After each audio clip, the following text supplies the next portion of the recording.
ইয়েমেনের সীমান্তবর্তী এক ছোট্ট গ্রাম আর রাহমা। নামেই যেমন করুণা, বাস্তবেও তেমনই প্রশান্তিময়। এই গ্রামেই বসবাস করতেন এক আল্লাহওয়ালা, যার নাম ছিল শায়ক আব্দুল কাদির। তিনি ছিলেন দরবেশ, ফকির, কিন্তু আধ্যাত্মিক জগতে ছিলেন এক প্রকৃত সিংহ। শত শত লোক তার কাছে আসত দোয়ার জন্য, পরামর্শের জন্য, কিংবা কেবল একটু তাকিয়ে থেকে অন্তরের প্রশান্তি পাওয়ার জন্য। তিনি কখনো নিজের নাম প্রচার করেননি। ফেসবুক, ইউটিউব ওয়াজ কিছুই না।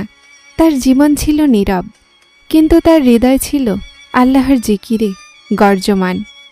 এই গল্প শুরু হয় তার মৃত্যুর দিন। এক শীতের সকালে সূর্য ওঠার আগে ঘুম ভাঙে বৃদ্ধ মুয়াজ্জিন ইব্রাহিম সাহেবের। ঘুম ভাঙার কারণ এক অপার্থিব ঘ্রাণ। তিনি জানালার পর্দা সরিয়ে দেখলেন কুয়াশার মধ্যে মেশক, কর্পূর আর গোলাপ জলের সুবাস যেন বাতাসে ভাসছে। তিনি চমকে উঠলেন, এটা তো কাবা শরীফের ঘ্রাণ। একটু পরেই খবর এলো, শায়ক আব্দুল কাদির আর নেই। সমগ্র গ্রামে কান্না ভেঙে পড়ল। মসজিদে ঘোষণা হলো, আজ আসরের পর জানাজা হবে। শরীর ধোয়া শুরু হলো। গোসল দিচ্ছেন তারই প্রিয় ছাত্র মোহাম্মদ, যে কেঁদে কেঁদে বলছে, হুজুর, আপনি তো বলেছিলেন মরে গেলে কাঁদিস না। আজ আমি কেন পারছি না? তার দেহ ধোয়ার সময় দেখা গেল তার পিঠে কালো দাগ, যেন সিজদার চিহ্ন। কপালে গর্ত হয়ে গেছে দীর্ঘ সিজদার কারণে। এমনকি মৃত্যুর পরও তার মুখে ছিল হালকা হাসি, যা কেউ মোছাতে পারছিল না। জানাজার আগে গ্রামের সবাই মাঠে জড়ো হয়েছে, প্রায় 1000-এর মতো লোক। ঠিক তখন মাঠের দিগন্ত রেখায় ধুলো উঠতে শুরু করল। সবাই ভেবেছিল কোনো ঘোড়া আসছে, কিন্তু না, সেটা ছিল এক বিশাল সিংহ। পুরো গ্রামের শিশুরা চিৎকার করে উঠল। লোকজন দৌড়ে দূরে সরে গেল, কিন্তু সিংহ কাউকে আঘাত করল না। সে মাথা নিচু করে এগিয়ে এলো। চোখে পানি, পা ভারী, যেন দুঃখে ভেঙে পড়ছে। সিংহটি এসে শায়কের জানাজার সামনে দাঁড়ালো।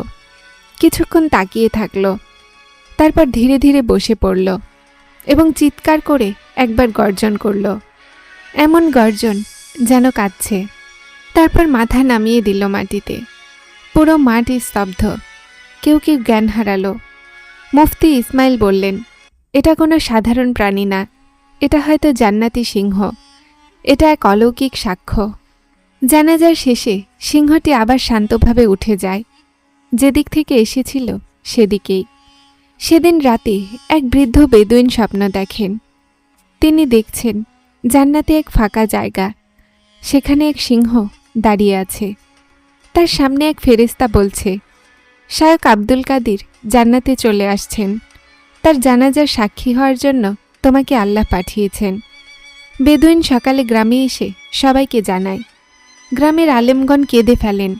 তারা বলেন, সুবহান আল্লাহ, আল্লাহ তার অলির জন্য সিংহ পাঠিয়েছেন, কারণ মানুষ তার মর্যাদা বুঝতে পারেনি।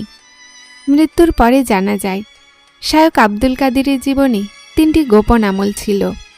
প্রতিদিন রাত 2টায় তাহাজ্জুদের পরে তিনি 70 বার উম্মতের জন্য কান্না করতেন। প্রতি শুক্রবার অজ্ঞাতে কারো ঋণ শোধ করতেন গোপনে, যাতে কেউ জানতে না পারে।